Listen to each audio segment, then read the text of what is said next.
Hello, everyone, and welcome to Generation in Between, a Xennial podcast where we remember, revisit, and relearn all kinds of things from being 80s kids and 90s teens. My name is Danny. Hi, I'm Katie. And you've joined us during Christmas. What? It's Christmas. I said joined weird. You've joined us during Christmas season, and if you're watching us on YouTube, we're in some festive gear. Mm-hmm. Kind of. Do you have bears on your? I noticed. I have little bears. One's in a Santa hat, and there's like little. It's like a 3D sweater with all these little craft pieces attached to it. It's way cute, and an elf hat. I've got on a Merry Christmas sweater and a hat and some earrings, and we're ready to go. We are. We have a lot of sparkle happening, which is funny because the movie we rewatched for this episode has nothing to do with sparkles, but it does have something to do with Christmas. And Katie has never seen it. Tell everybody what we rewatched for this week. We watched Gremlins. I can't believe you've never seen it. And as I was watching it, I was like, I wonder if it's going to come back to me. Did it? No. Oh my God. Nothing. I mean, wild. Like I knew who Gizmo was, but that's just from like pop culture. Yeah. I don't remember like the main guy. I was like, who's that guy? I've never seen that guy before. Didn't remember the plot points. So I really, truly think I've never seen it. Did your kids watch it? No, I just watched it by myself. Okay. I was going to watch it with my youngest, but it was over Thanksgiving weekend and we had a lot of family in town. So I would have had to like take them away from things to do it. So I was like, just let me get through the holiday weekend and then I shall watch it and give it my attention, which I did. I got it. All right, we're going to jump into your thoughts first because I have to know. I love this movie and I still do. I think it's campy and fun and great. Did you like it? It was not my favorite. I knew it. It was not my favorite. Was it the animatronics? I think so. And I understand that it's an older movie now. So I'm not like being an animatronic snob. It's the presence of them. I thought the plot was odd. And then again, if you love this movie, good for you. I was saying this on the way over because my husband dropped me off. Had he seen it? He says he's never seen it. What? Which surprises me. Because he saw a lot more movies than me like, growing up. But and he's older. He says he's never seen it. But he knows what it is. So I said, I don't want to get on the podcast and be like, I didn't like this movie. Because like, what's the point of that? He's like, you do it all the time. He goes, why not? You do it all the time. I know, and I feel bad. Because I know people love this movie. And there's so much negativity in the world. And then you got me going, I didn't like this movie. Okay.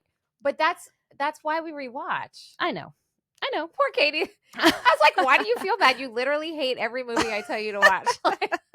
All of a sudden. But I was trying to think of like specifics. So it wasn't just like, so plot was one. I also felt like I didn't know what kind of movie it was at any point.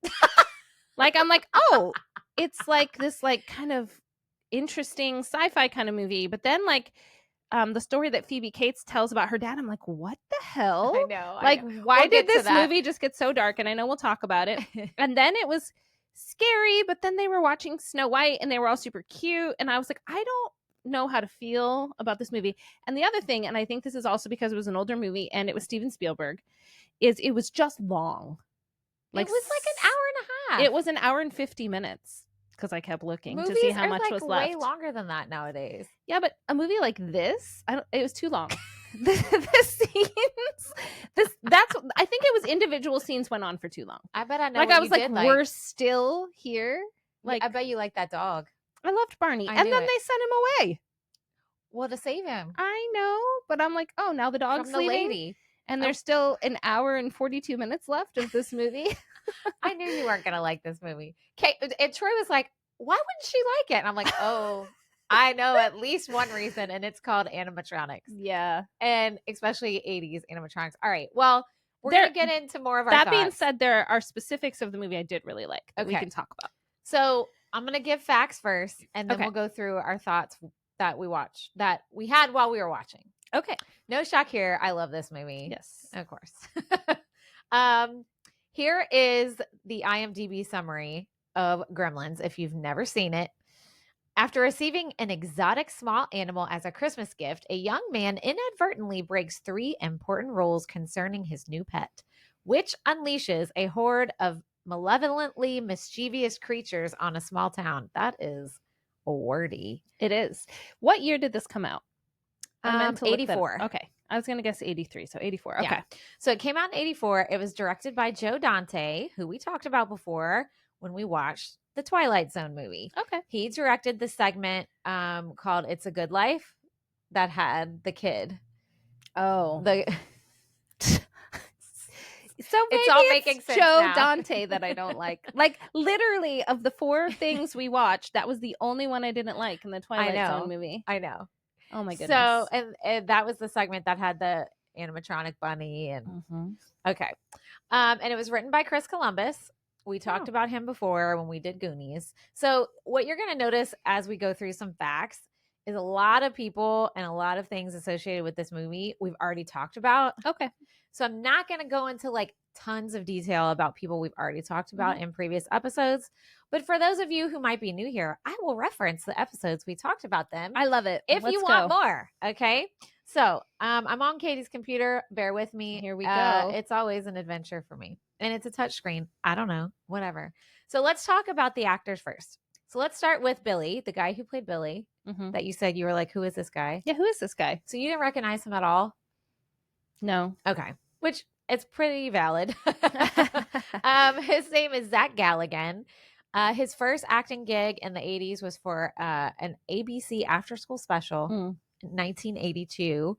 He was in a TV movie actually with Molly Ringwald and River Phoenix, though. The year after this came out, Gremlins came out, is called Surviving. No idea what it's about. I didn't care enough to look. He was in the sequel to Gremlins, Gremlins 2, the new batch. There's a sequel? And they're in New York City. Oh my God. Okay. Okay. And that might be okay. I think we should watch this one. I can't remember if this one also takes place at Christmas time. I think it does. We should watch that next year because honestly, I remember that one a little more because I remember going to the movies to see that one. Okay. Gremlins itself, we had on like VCR tape. Okay. But I remember going to the movies. And there's one scene in particular that was really fun. Whatever. Okay, I'm jumping ahead. Gremlins 2 came out in 1990. So it was quite a while after the other. But he was in, like, I was wondering if he looked familiar to you maybe a little because he was in tons of like smaller movies or like made for TV movies that were popular in the 80s and 90s. He was in Tales from the Crypt. He was in Dr. Quinn. He was in Star Trek Voyager, Law and Order. The list goes on. And he's still acting. Good. She's good. Like, good for you. You go off, Zach Galligan. He actually voiced, I don't know if it was Billy or somebody else. In 2023, there was a Max, like HBO Max original cartoon called Gremlins Secrets of the Mogwai, and he was a voice in there. Oh wow. So, and I looked up some clips of it. It looks terrible. Oh. Yeah. It looks like, you know, that like kind of rushed animation that they do. I feel like that's what it was. How dare you taint the legacy of Gremlins. Anyway, HBO Max. I got lost. Hold on. I got lost in my notes that are literally right in front of my face. Okay. This was a fun fact. He had the opportunity to audition for Back to the Future for Marty McFly. Ooh. But his family encouraged him to finish school first before he started pursuing acting seriously. Aww. He's too tall. Is that just because Michael J. Fox is smaller? But I don't know. I couldn't see. He's just, even in this movie, he's just too grown up looking. Yeah, I feel like that too. But remember Back to the Future because it's gonna come back in a minute when there's another fun fact about this movie. He's also an acting teacher and he's a screenwriter too, so he's well rounded. That's all I got on that dude. All right. So let's talk about Phoebe Cates, who played Kate. Now we talked about her in depth when we rewatched Fast Times at Ridgemont High. Well, it was the first watch for Katie. Yes. Yeah. So we talked about her already. So I ain't gonna like go all up in it. I'll just give you a brief recap and a couple facts. She started off as a model at age 14, which is not surprising because she's adorable. She pursued that until she met a film agent at Studio 54. What? Yeah. Why was she at Studio 54? Girl, everybody was there. How old was she? Well, she was like probably 18, I'm assuming, or maybe not. Not at 14. But she had her film debut in Paradise, 1982. Fast Times came out that same year. She was in Private School, 83. Obviously, Gremlins, 84. Shag, 88. She's also in Gremlins 2, 1990. And then a early 90s classic that we must rewatch, Drop Dead Fred. Yes, I love that movie. Okay, you have seen that. I've seen that one. We said a bunch about her in the other one. Notably, we had a whole discussion about her still being married to Kevin Kline. Yes. Remember that? They've been married since 1989. They are still married. Yes. We confirmed after. That. Yes. But I don't know. And he is significantly older than her. They met when she auditioned for The Big Chill. I don't know if we talked about that. No, I don't think we did. So she auditioned for the role of Chloe, which if you haven't watched that movie in a while, she plays the girlfriend of the guy who dies. She's very young. That role went to Meg Tilly anyway. Okay. But that's where they met. And he's quite a bit older than her, but they're still married. So yeah, hey. But she was of age. Right. I think that's what we figured out. Yeah, like she was an adult, but he was also not 9 or 10 years older than her or something. But yeah, she was an adult. Yeah. Fun fact about her, she has an upscale boutique in New York City called Blue True. Ooh. She opened it in 2005. It's known for its eclectic and inspired selection of women's clothing and jewelry. It also has unique and carefully chosen items in home gift, fragrance, music, delicacies, etc. There are no rules. That's from their website.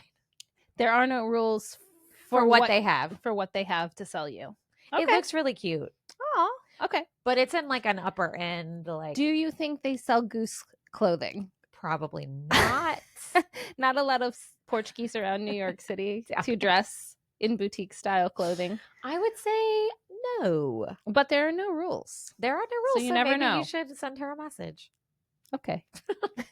Like all these wonderful things she's going to be like, hello, do you have Portuguese clothing? Specifically, I'm looking for a yellow raincoat. Okay. My sister also said she remembers Portuguese. Okay. She said we did not have one. But she remembers them where you lived. She remembered them, yeah. Okay.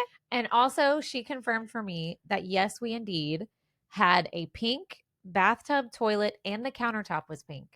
Okay. I did not remember a pink countertop, but she said, yep. Sure was. Anyway, there you go. All right, there we go. Heard that from another episode. That was our decor episode, by the way, everyone. Yeah. So let's move on to talk about the guy who plays Billy's dad, Randall Peltzer. His acting name is Hoyt Axton, which is just a fun name. That's fun. So you mean like that's his name in real life Hoyt as an Axton. Actor? Okay. He played Randall Peltzer in the movie. Got it. Remember Peltzer? No, I loved him. Oh, you did? He was one of the parts of the movie I really liked. Did you recognize him at all? I was trying to figure out. Was he in Fried Green Tomatoes? No, but he was in a lot of stuff. So you probably I've seen saw him in his something. Face. Yeah, and that voice was familiar. He did a lot of voice stuff too. And actually, I have a fun fact about his voice. He was a singer. He was a country folk singer. Okay. He actually had his own record label called Jeremiah Records. Cool. And he wrote the songs Joy to the World and Never Been to Spain for Three Dog Night. You know that song? Joy to the World. He wrote that. Wow. I know. I knew I liked him. He did lots of TV roles, TV movies in the 80s and 90s, which is probably why he looked familiar to you. Mm-hmm. He also did lots of voiceovers and voice acting. I wrote down a bunch of movies that I don't think was he in the Ernest movies? Did you ever watch those? I didn't see that. Yeah, I did see the Ernest movies. There's someone in the Ernest movies that looks like him or sounds like him. It might not be him, though. I'll look that up. I did not. I've just wrote down a bunch of movies, but I've never heard of any of these. Okay. You ready? Yeah. Disorganized Crime, 1989. We're No Angels, 1989. Harmony Cats, 92. And Space Case, 92. Never heard of those. Mm-mm.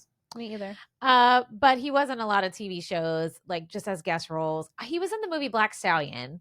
Oh, okay. Or wait, Black Beauty, Black Stallion. What the hell? I think there's both, I think. But Black Beauty. Okay, well, I forgot to write it down. Black Beauty was like this time frame, probably. So maybe he was in that? I don't know. Whoops. I remember seeing that after I was done. I was like, I'll remember that. Things, yeah.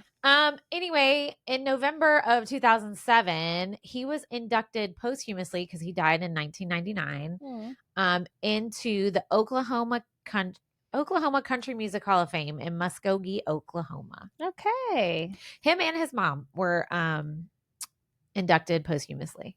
She was also a singer-songwriter. Cool. So that was a fun fact about him. We've only got a couple more. Let's talk about the mom. Her name is Frances Lee McCain. Did you recognize her? Was she in that Twilight episode too? No. Oh. But she has played a mom in a lot of iconic Xennial hits. Okay. Such as she played Ren's mom in Footloose. Okay. She played Marty's grandma in the past as Lorraine's mom in Back to the Future. Okay. Yep. She was in Stand By Me. She was in Scream. She was a mom in Scream. Okay. I don't remember whose. And she's still acting. So she was I feel like she was like the mom to cast. Mm-hmm. Like she just has that essence about her. She does. She was a stage actress by nature though, and she first appeared on Broadway in a Woody Allen show called Play It Again, Sam. So I love it when I find out that movie actors were also stage actors. I like that too. I like that. I like that even now when they'll be like Uh-huh. someone I only know from like movies or whatever, and they're like, they're on Broadway right now. I'm always like, that's so fun. Because it's a very different kind of acting. Mm-hmm. So if you can do both, I think that's impressive. I think so too. She played Stella to Faye Dunaway's Blanche Dubois and John Voight's Stanley Kowalski in Streetcar Named Desire in 1970s Los Angeles. Ooh, I bet that was good. Right? Dang. I know. What a cast. So there's some fun facts about her. Moving on. I liked her too. I liked when she was like messing with the different inventions. I know. But okay, she was way too nice about it. Because Troy was like, maybe this just says something about me, but he was sitting there watching it and she's just always like, oh, haha, your dad. Oh, haha. And he's like, she would be pissed as hell that everything's fucking breaking all around her. I know, especially when the coffee wasn't right. I was like, oh, hell no. Right? Don't be messing with my coffee. Well, not only does nothing work, it makes a goddamn mess that she has to pick up. It does, yeah. Like she has to clean it. The orange juice and the coffee and the egg thing, yeah. And also, let's note it now that dad buys some weird ass animal and then leaves again, and these animals destroy the town, notes. And he just be like coming back. I had that in my notes. Like, what? Right. Okay. Just a couple more. Corey Feldman plays Pete, which we talked a lot about Corey Feldman in 2 episodes of our podcast, Lost Boys and Goonies. So you want to hear about him, go back there to those. And also I'll just zoom through really quick. He was in 2 Friday the 13th movies, 84 and 85, Goonies in 85, Stand By Me 86, Lost Boys, my number 1 movie, 1987, and then License to Drive with Corey Haim, 1988, The Burbs, and then how can we forget he was the voice of a Teenage Mutant Ninja Turtle. I love that. You know, it makes me so happy. He actually has said that the Goonies was his most fun acting experience of his entire career, which I get. Goonies was? Oh, I could see that. I mean, he was at a great age for it. It's fun. You're with all your, like, it's all magical, these peers. Yeah. Like, yeah, he said, but he's most proud of his role in an independent film called The Birthday, which came out in 2004. So that was I might need to check that out. But get this, his first acting gig was a commercial for McDonald's gift certificates. Nice. And I'm like, I don't think we talked about that. I don't think we did. No. You remember how you used to get those gift certificates like the booklets in your stocking? Yeah. Yeah. I would still now like it's just like a plastic card. Yeah, I still put them in the stocking, but yeah. It's not the same. It's not the same. Let's talk about Judge Reinhold, who played Gerald. Yes. Which I hate the name Gerald. No offense, Gerald's out there. It just doesn't feel right. Gerald. For what? Just to say, you mean? Like in your mouth? Like, do you usually say things out of other places? No. Okay, good. But like, does like the shape of your mouth feel strange saying I don't know. Say it. Gerald. See, that don't feel right. Yeah, it feels a little weird. All right. Do you think that's why most of them go by Jerry? That feels weird. Do you know people named Gerald? Yeah, I do. You actually? I know a surprisingly way. I think I know 5. How do you know 5 Geralds? Are you serious? Yeah. Is it an Indiana thing? Well, one I know here. One's my uncle from Kentucky. And the other 3 are from Indiana, yeah. Okay. Well, did they listen to this? My bad, Gerald. I don't that think Katie so. knows a plethora of. I really doubt that they listen to this. Yeah. Okay. Don't worry. It just feels weird to say there could be Gerald. other Geralds that are, and look, maybe they agree with you. Maybe yeah. Maybe. Okay, anyway. We talked about Judge Reinhold in our Fast Times at Ridgemont High episode. So go back there. Hear more about him, but here's some Xennial highlights for you. Obviously, I just said he was in Fast Times in 82. Also with Phoebe Cates. He was in Beverly Hills Cop 1, 2, 3, and a new one called Axel F. Whoa. He's in all of them. And all 3 of the Santa Claus movies.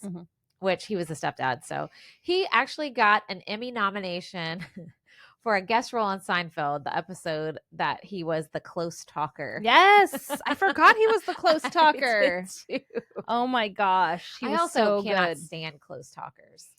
Well, you wouldn't like Judge Reinhold. I was going to say Gerald. Well, his name wasn't Gerald on that show, I guess. No. Maybe it was. Well, it could be. This is funny. He's an accomplished whistler. What does that mean? He Hello? He whistled a Western tune for his monologue when he hosted SNL in the late 80s.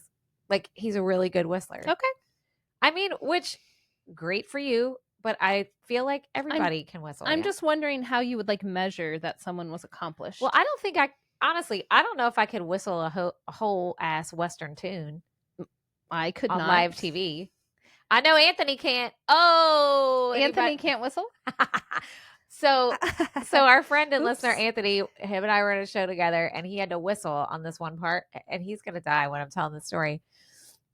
Him and all the guys in the scene had to do a little okay. Oh, I remember that. He struggled more than he didn't to get that whistle out. That's hilarious. There was always a different reason, so he says. Yeah.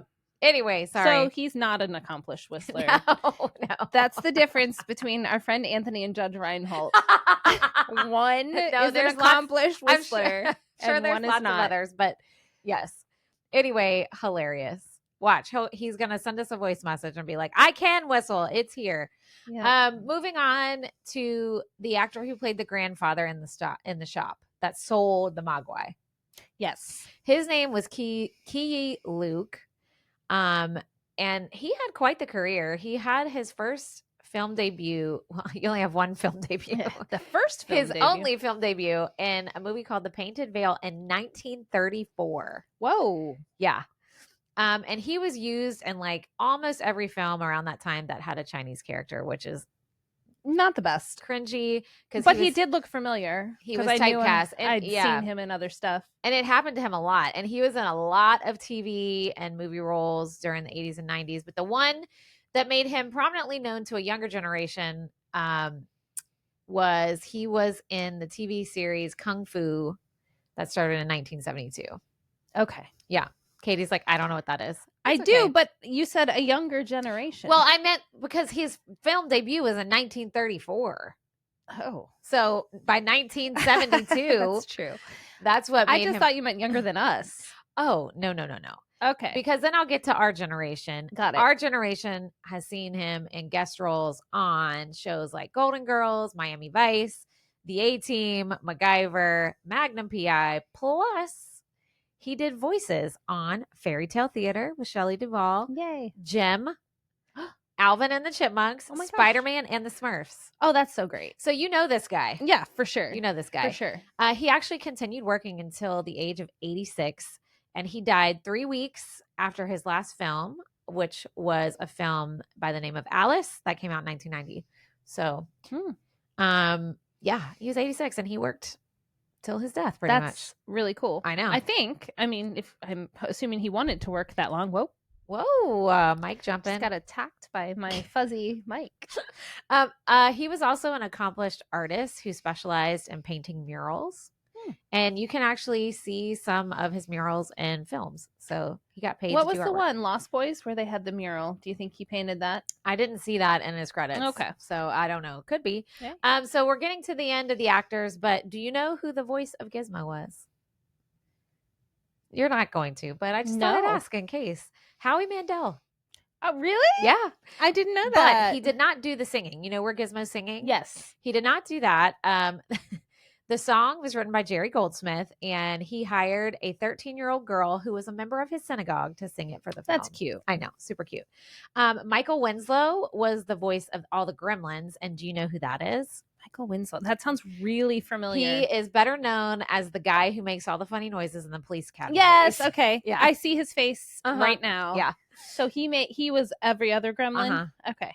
Isn't that fun? Yeah. And so did they have them talk and then sped it up and stuff? Or was that like really the way surely they did, right? They doctored the noises they made. You know, I didn't see anything about them speeding it up. Wow. Okay. I saw nothing about that.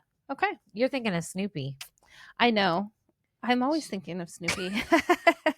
Forget these gremlins. Bring me Snoopy. Look, I watched 2 quality Snoopy productions before the last time we recorded.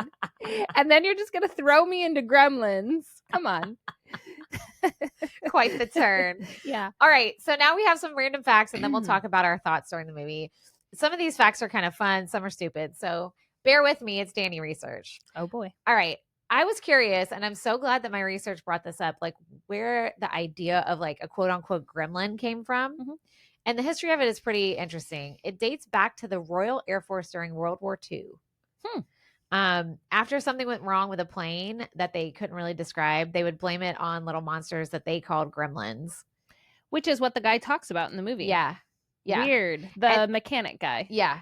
And then author Roald Dahl, who was in the Royal Air Force, he wrote a book called The Gremlins in 1943, and that is what put the idea of gremlins into popular culture. And so obviously in the movie, I know what a gremlin is in the movie, but the idea of a gremlin in general is what? Just something you can't see that's like messing things up? I just said little monsters called gremlins. Right. So that you can see them? Well, yes. I think it's that you can't. I think the idea is that they do shit. Like they destroy things without you seeing them, but yes, you should. Okay, got it. Which is like the Twilight Zone episode is basically a gremlin, right? Like things you can't see necessarily, right? But they do exist. Okay, correct. And the original Gremlin script. Now, none of my facts are in order, so we're gonna bop around as we do. It was much darker, so this was kind of campy and funny, and there was a lot of humor. Earlier scenes had you're not gonna like this. Had gremlins eating Billy's dog, then decapitating his mom, and throwing her head down the stairs.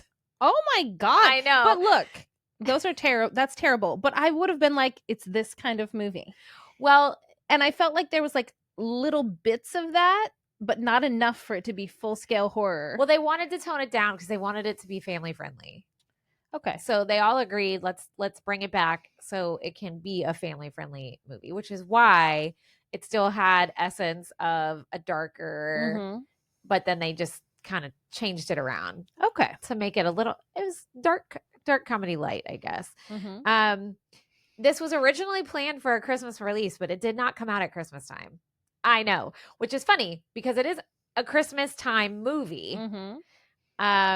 They kind of rushed it into production shortly after Warner Brothers realized that they had no major competition coming out against Paramount's Indiana Jones and the Temple of Doom, or Columbia Pictures Ghostbusters. They were all coming out at the same time. They're like, shit, we don't have anything to compete with them.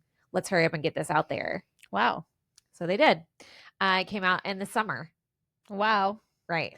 That's wild because those are like 3 incredibly iconic, lasting films and franchises. And when I was doing research, it made me remember like how big of a deal it was for stuff to come out in the movies.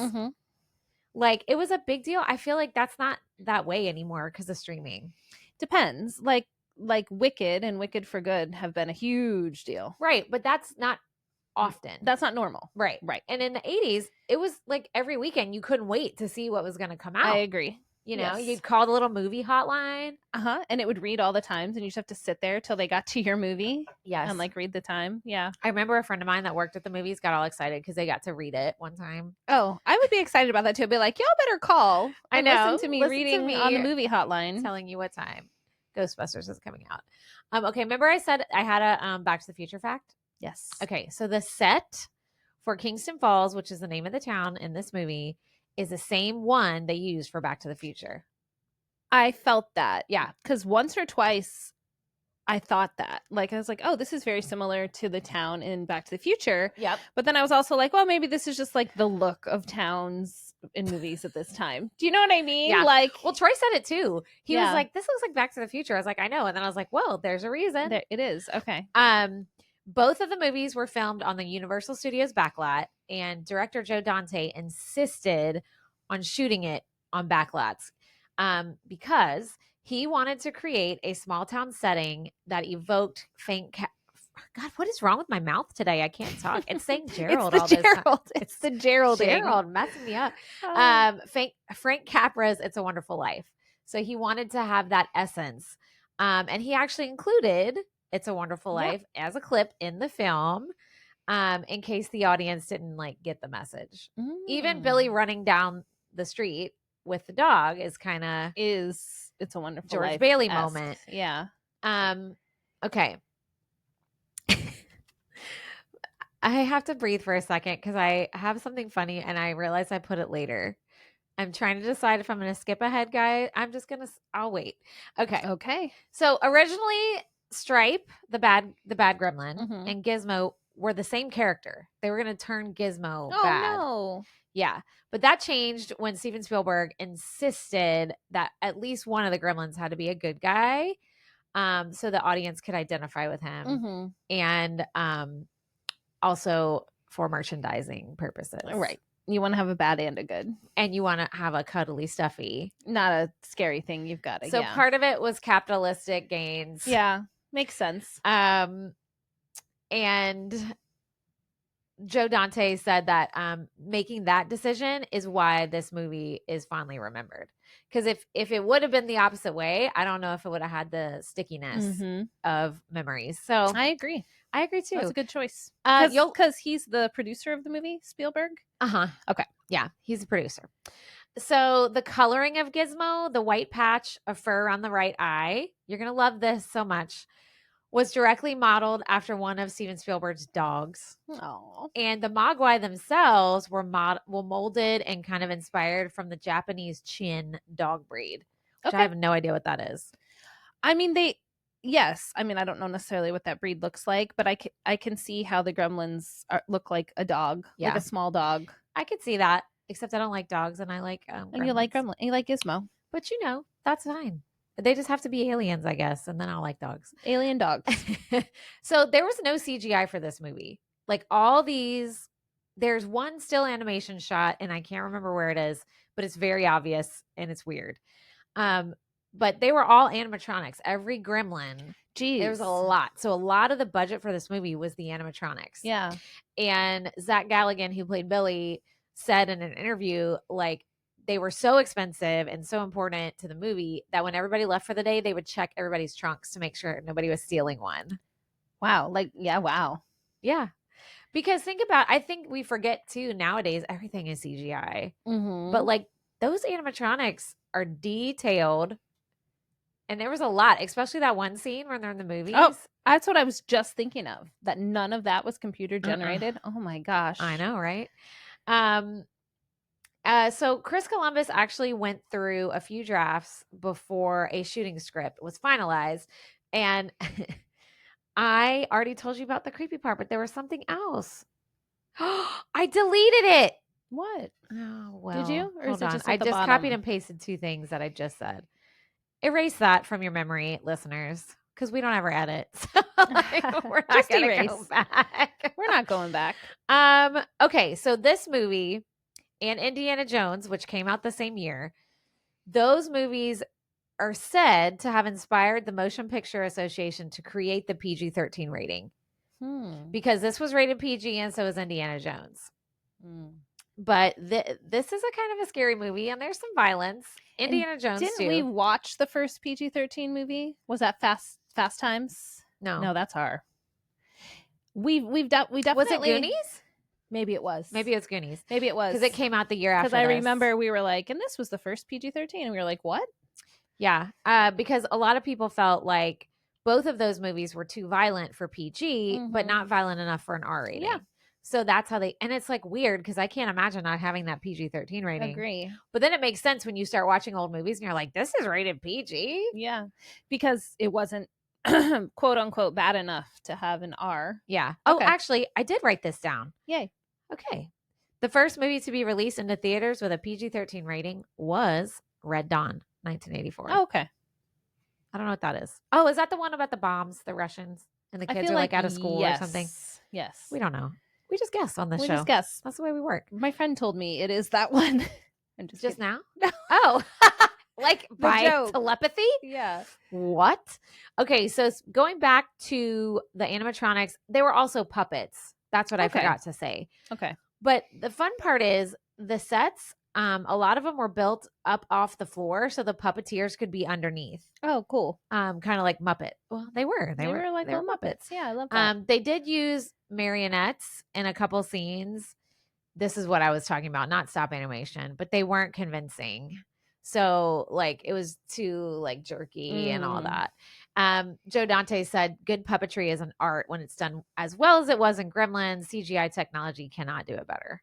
I agree. I agree too. I agree. Speaking of special effects, one of the reasons for the no bright lights rule with the Mogwai was because of special effects problems. Because bright lights caused issues. So they're like, let's just throw that in the movie. Let's just make the whole thing dark. Now we're going to move on to the doggy facts, which you're going to love. Yay. Did you notice what his name was? Barney. No, I mean in the credits. No. He had a credit line. No, I didn't see His name is Mushroom. Oh, I know. I was like, Katie's going to love this. So he actually was a good dog on set. Everybody agreed, except the one thing he wouldn't do was follow Billy across the street. So for like, yeah. So what they had to do was attach them with a monofilament line. Mm-hmm. So he would come. But aside from that, he was super easy to work with.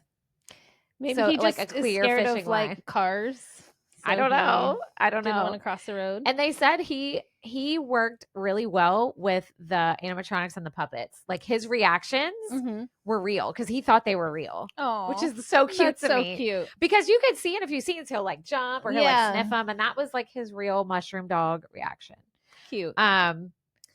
So, but the one problem though was that some of the gremlin effects and problems, they had issues with them. It could take a while to sort it out. And one day the delay was so long, the actors were just sitting on the set waiting, and a few of them fell asleep.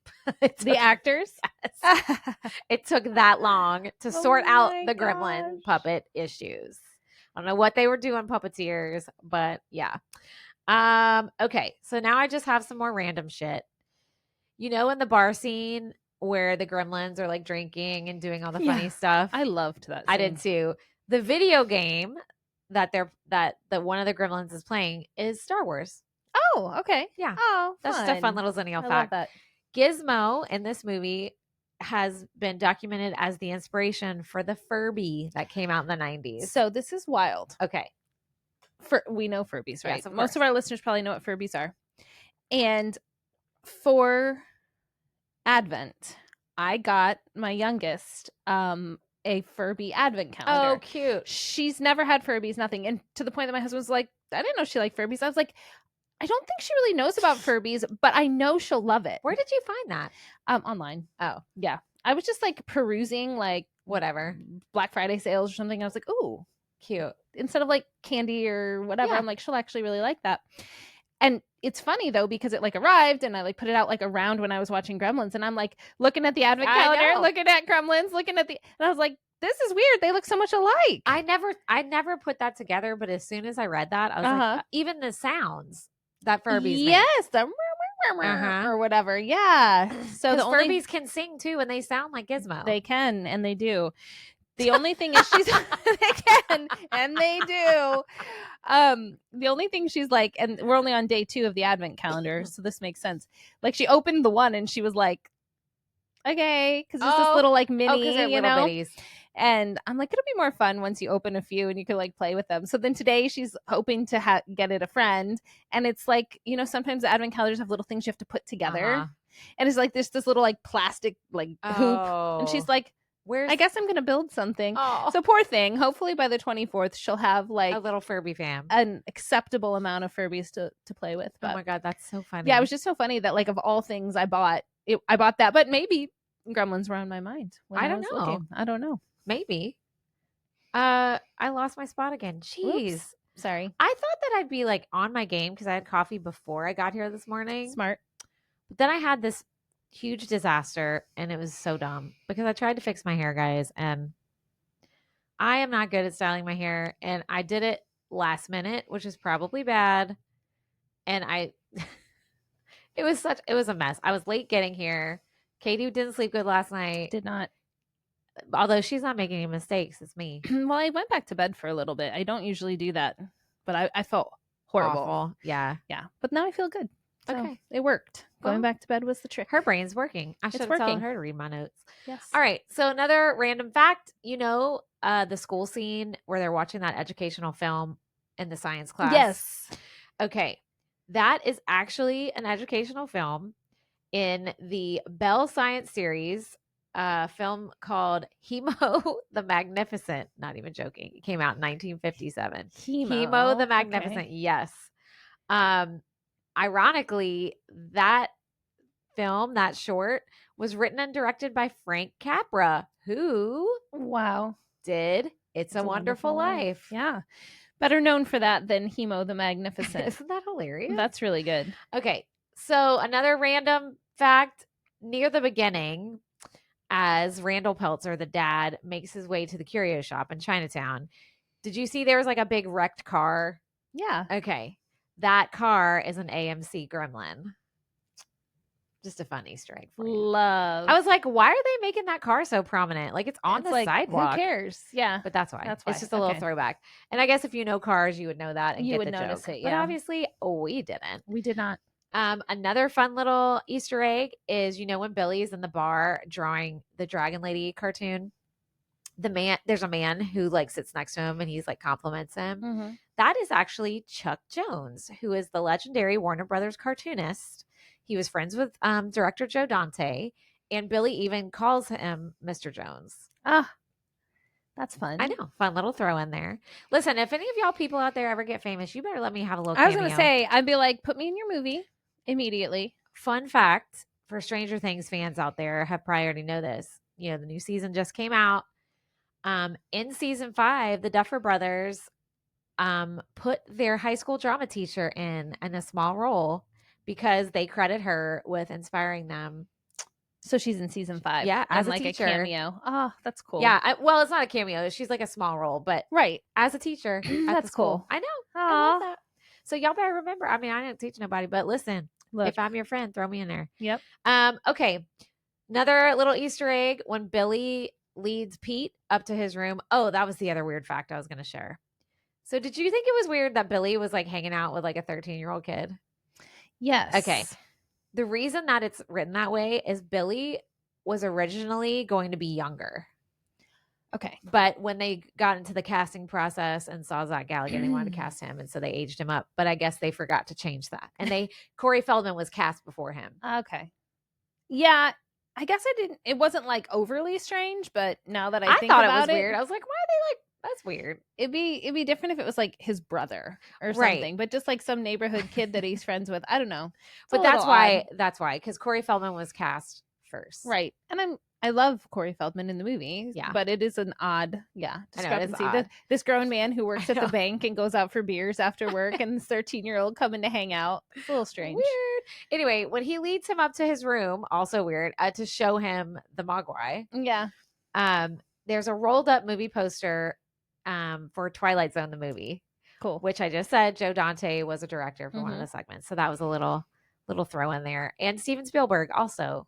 He directed had the segment on the older people. I can't remember what that one was called. I can't remember what that was called either. That was a good one. The last little Easter egg I have, and then we'll talk about our thoughts as we watched. In the very first scene where Billy's dad is at that like convention, that invention convention. Yes.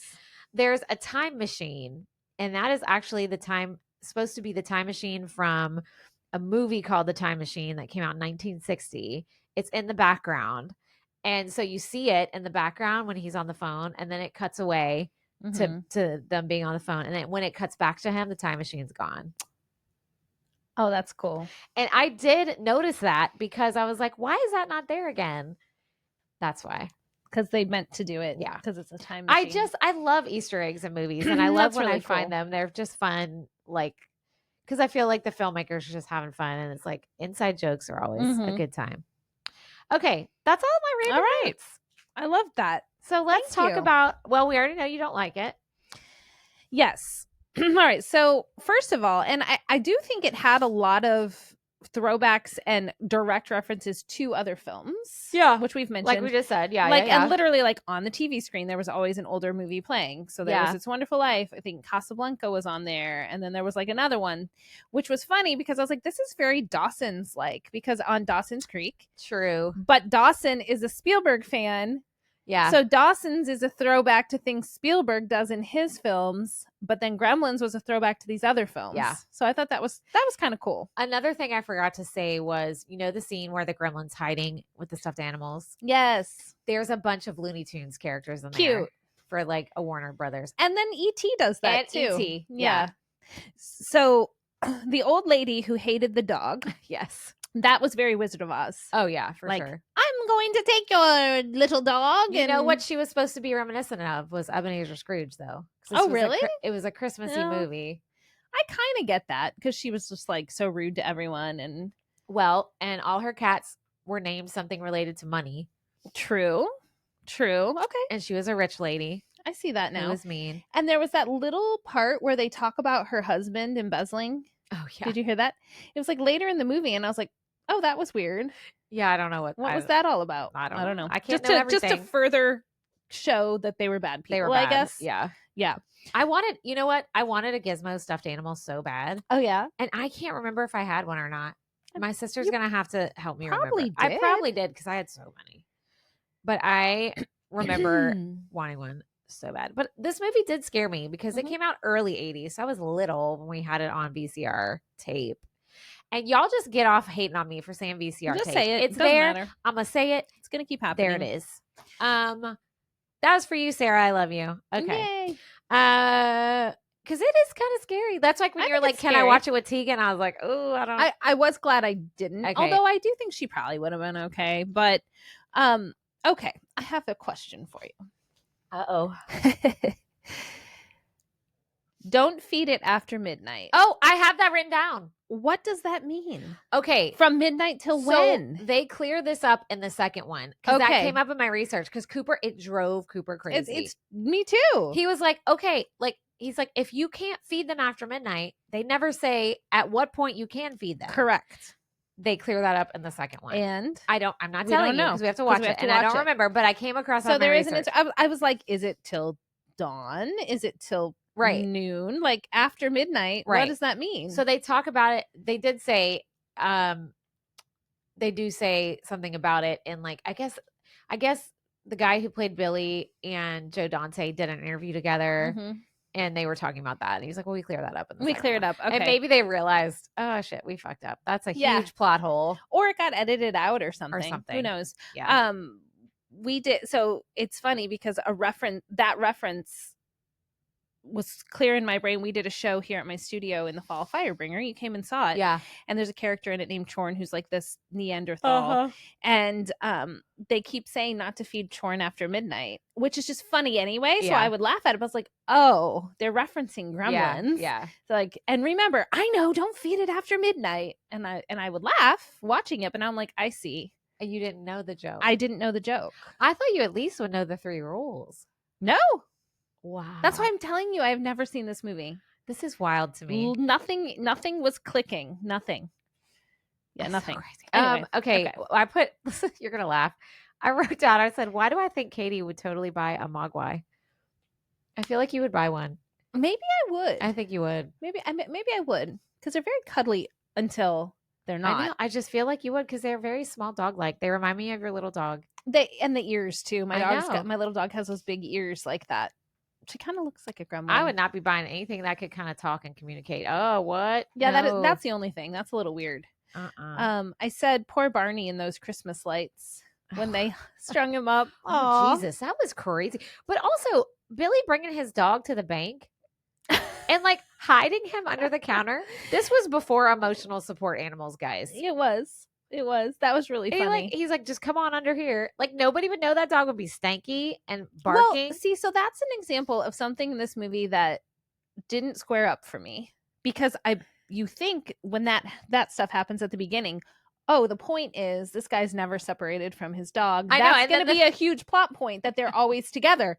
And then like 20 minutes in, the dog's gone. Remember the dog was going to be eaten. I know, but I'm just like, why do all that setup at the beginning where he's going to the bank with you, for the dog to literally be absent the rest of the movie? I don't know. That didn't make sense to me. I mean, yeah. I didn't like it. I guess, you know what? As we're talking, I remember Troy and I talking about this, and I said, Katie's never seen this. And I said, you know what, though? I feel like if I watch this never having like the nostalgia piece, maybe I wouldn't like it. Actually, I probably still would. But like, and there's a lot to like. There really is. Like, you don't have to make yourself sound nice now about it. Okay. I've already been mean. I've already ticked everyone off. No, I guarantee there's going to be someone who's like, I agree. Guarantee.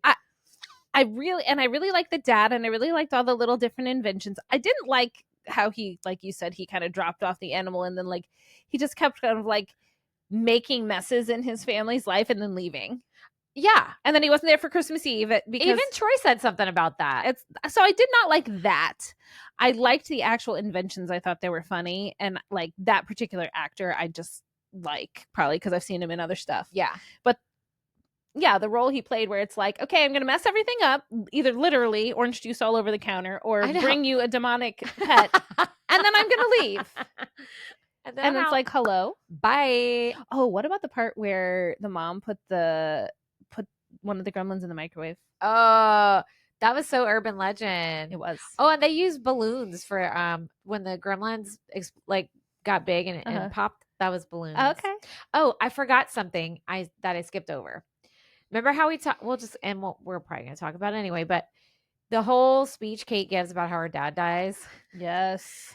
So that was like pretty controversial, and studio executives kind of wanted to remove it because they felt like it was too ambiguous to decide if they were trying to be funny or serious. That was my problem with it. Yeah. So I'm like, why this right now? But he said this will help you in your understanding of this movie. And this is what I was going to go back to and I never went to, but now I am. Here we are. So Joe Dante refused to take it out because he said it represents the movie as a whole, which combined horrific and comedic elements. So that's why you're confused. Like, is it supposed to be funny? Is it supposed to be scary? It's supposed to be both. What was comedic about her story, though? Well, I mean, it's dark comedy. Because he got stuck in the chimney being Santa? And they lit him on fire? I mean, that's dark comedy. Like, it's not funny. It's horrible, and tragic. Yeah. But, and Steven Spielberg didn't like that scene. Yeah. But he said it was Joe Dante's project. Yeah. And he respected him. That's fair. He's like, I'm the producer. So but he didn't like it either. The scene I did really like that was toward the beginning is when they're walking home from the bar and it's Kate and Billy and she's talking to him about like suicide rates and stuff. Uh-huh. And I feel like people liked that. No, I'll tell you why. Because I feel like people talk about that a lot now. You hear that. But I feel like back in like 83, 84, they didn't. So like these stats that she was throwing out about, I feel like that might have been an aha moment for people. Maybe. But what did you say about it? I just wrote Billy and Kate's convo about Christmas, suicide, etc. Jesus. Yeah. I mean, it went deep fast. I was like, geez. She had to carry both of those moments in the movie. I know. And she did a great job. But I was just like, why? Why? I know. Can we talk about a line I loved though? What? Was when Gerald was trying to pick up on her and he was like, come on, we're talking cable. Yes. So great. Also, Judge Reinhold introduced and then sort of disappears. I know. Like, why? Why have this whole build up with him? He's a throwaway. I think it's because you're just supposed to see like Billy is one way and this guy's another way, and the kind of people she deals with at the bar. Maybe. Yeah. I did love the mechanic guy. He was cracking me up, and all the like foreign references the whole time. Now that guy, Joe Dante uses him in every single one of his movies. Really? Yeah. Okay. He was in Twilight Zone. Oh, was he one of the family members? Yeah, he was the dad. Oh yeah, you're right. Yeah, I don't know. I just thought he was funny. I liked him. He's good. I thought he was really good. Oh, okay, but also, can we please talk about Gizmo playing the keyboard and singing? That was great. That is the cutest thing. So adorable. I love that, and that would be what would get me one of those. What are they Kate's called? like, it's the Mogies, keyboard. Mogli. What are they you called? saying? Mogwai. Mogwai. Mogwai. Mogwai. Okay, got There it. we go. I'll never mess up again. Thank you. Okay, also though, everybody is way too calm in this movie. Yes. Like crazy shit is going down and they're just like, oh no. And they're just like, Troy was like, why are they still so calm? Like I'd be screaming my shit off. The mom going upstairs and those fucking pods or slimy pods. Uh-huh. She just walks up there and goes like this. Billy, what's going on? If you walked into your kid's room and there is 6 slimy hairy pods, I'd be screaming my head off. Okay. Yelling for help. All the They are things. too calm. Why? That is so weird. I don't know. Why are they so calm? I did like the bar scene. I thought it was really funny where they were like drinking from the keg and playing the video game. And I like the part where Kate says, just don't bite me. I don't know why. I just like I loved that part.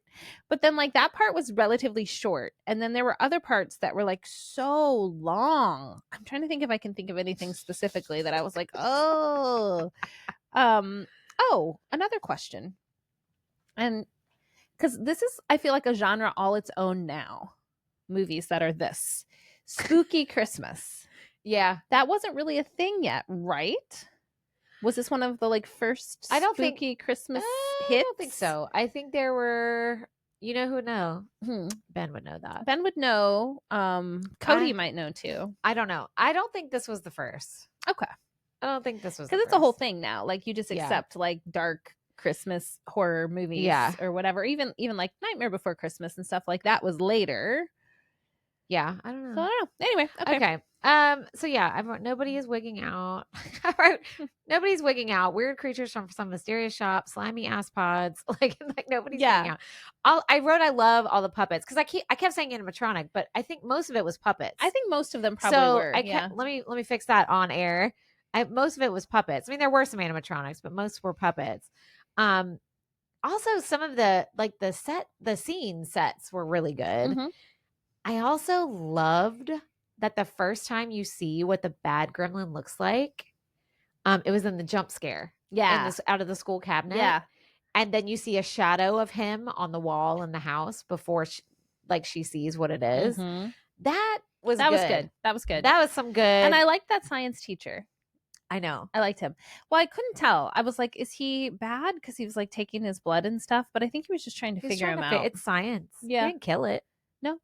But then also, this was dumb. He well, I guess I'll go now. He took one bite of a sandwich and then left it there. It's like, who gonna just leave for the day with a giant sandwich you just took one bite of? I'm gonna take it home. Right. So here's another one. I know there's really no explanation because this is a fictional movie, but where are the spawned ones coming from? Like when you put water on them. Yeah. But then they made more. Remember when they jumped in the pool? Yes. Where do it's like what do you call it? Regeneration. Okay. So they make more of themselves, but it's bad ones. Right. Okay. That's it. Period. That's all. Okay. They just pop out their back. And so they pop a pod out. Pop it out of where? Their back? Remember? That's what happened to Gizmo. He screamed and fell down and they all popped out of his back. Okay. It's gross. I don't like that effect. I don't like that effect either. Cooper was like, oh, I don't like that. I was like, yeah, no, it's gross. It's weird. It's weird. But yeah, that's how they be. Okay. Speaking of that YMCA pool of gremlins. Hello. And that YMCA building, I was like, I swear that was my YMCA. I think they all look the same. They all look the same. But also, Billy just dropped his mom off at a doctor's personal residence. Yeah. He's just like, here's my mom. She's hurt. Here's my mom. Help. Bye. It's Christmas Eve, so take care of her. Yeah. Was it Christmas Eve? I don't know. It might have been. And then the doctor's like, sure, come on in. Like, bitch, I'm off. Yeah. I am not on call. Yeah. I don't care if our whole town's being destroyed by gremlins. I don't know what I was talking about. Oh, I wrote the caroling gremlins were hilarious. They were funny. But then for some reason, I don't know why I wrote this. I don't know. I said gremlins at the bar was me in my college days. I guess because they were just being crazy. They're just being crazy. Smoking cigarettes, jumping on tables. That's probably it. Probably it. The one doing flash dance. Oh my God, that was so funny. I loved that scene. You did? Yeah. Okay. Yeah. I loved that scene. All right. Okay. That was a good one. I think maybe what you just didn't like about it was you couldn't put it in a box. I think so. Let it be out the box, Katie. I know. It's hard. I don't think I can. Hold on. God, I was on, I don't know. Was I drinking wine? I was. So I was like, my notes get a little more interesting towards the end of this movie. I did have a glass of wine. I put Kate's monologue about how her dad died. I said, I'm going to perform this next year at an open mic. Oh. Well, you heard it first, everyone. And that's how I found out there's no Santa Claus. That's what I wrote down. That was the way to end that. Yes. I mean, that is a little dark comedy right there. The ending was good. I'm doing it. Open mic next year. All right, Find me. let's do Find it. me. I'm doing it. I also wrote, how did they get the rights from Disney to have Snow White in this movie? Because it's Warner Brothers. Yeah. And also they're wearing like mouse ears and stuff in the audience. I don't know. Because I don't think that could happen nowadays. Disney probably would be like, not. hell no. But I mean, you figure Steven Spielberg probably had a ton of friends in the industry by then and was probably able to work out some kind of deal. Yeah. Obviously, they had to get the rights from somebody. And I felt like the dwarf gremlin connection was there too. Yeah. The little dwarfs and then I don't know. I thought it was hilarious when they were singing in that theater. That part was funny. It was hilarious. I still wrote again, everybody is so calm. Yes. Oh, also, did you notice that damn dog, his mouth was always wet? I mean, it was gross. It was always slobbery. Like he always had like wet on his chin beard. A lot of dogs are like that. I know. My golden doodle's like that. Ew. Yeah, he's always wet. I don't be liking always dogs. Wet. And he always be trying to give you a kiss too. Gross. Always. Ask me how many times I've been to Katie's house because. Well, not since I've had the doodle. Oh, that's true. You used to come. We were recording and they were still, and the other two are annoying as well. No, you. But the doodle would be like. Yeah, I can't. In your face. I'm never coming. Never. I think your son is not a huge fan of the doodle. Well, Katie doesn't like dogs because one attacked him and tried to kill him. Yeah, he'll say hi to them, but he's like, he don't like dogs either. I don't blame him. My last note was Americans mess everything up. Which was basically what the guy said when he came back to get it. That is what he said. You guys take but also like, you're going to let him take this thing that has all this power and just be like, oh, by the way, don't get it wet. No bright lights. Don't feed it after midnight. The grandpa didn't give it to him. The kid stole it. Oh, that's true. The grandpa said, no, you are not prepared for this. So how did the grandpa find him? He just heard about the chaos? Well, remember, because it was on the news and stuff. Yeah, that's true. So he just came and found him. They show a scene of him seeing the news. Oh, okay. But like, how did he like find their house? Did you fall asleep? No, because I remember him coming to the house. That's the last scene, though. Yeah. You think in the middle I fell asleep? I might have. But I saw the movies and I saw the bar. Say. She's like, those scenes I went told on a long you time. it was It's because too I was long. dreaming. You didn't remember how the actors fell asleep when it was taking too long? That was me. It was like, okay, let's move this plot along or it's nap time. Period. Come on. I'll come back for the ending so I know what happens. That's okay. I was falling asleep in the Stranger Things, the last episode, because it was super long. Mm-hmm. And I was like, I got to go back and watch it because I think I missed a bunch. Anyway, that's all I had. All right. Look at us keeping that right at an hour. Love it. Oh, yeah. Almost exactly. I love it. That. See, no one will say that about our scenes. About our what? Scenes, that they're too long. And they might. Well, I mean, this is just a podcast, not a movie. That's true. So that is such a good point. Maybe people fall asleep to our voices. I doubt it. I don't think that we occurs. jump scare them with a laugh. I don't think that happens. Well, I am glad I finally watched this movie. That's it. That's all. Done. I still love Gremlins. Yeah, we are gonna watch Gremlins too. That's fine. You're gonna hate it, but I love New York City. Anything like based in New York City, I will watch. But I think now that you know what kind of movie this is, you're gonna be prepared for Gremlins 2. Maybe. Yeah, maybe. Let's hope so. We'll find out in a year. They start talking. One of them talks. Okay. And it is hilarious, the voice that comes out of his mouth. All right. I'm excited for that. Excited for that. I will wait until next year. It might not be a Christmas one. I'll look into that. Okay. Yeah. All right. right. Cool. Thanks, everybody. Thanks for listening. We hope you're having a great holiday season. Please leave us a little review wherever you listen and share us with your friends. And if you're looking for a great Christmas gift for yourself or someone you love, join us over on Patreon. Woo. And you can get all of our bonus episodes too. Yay. All right. We'll see you next time on Generation in Between. Bye.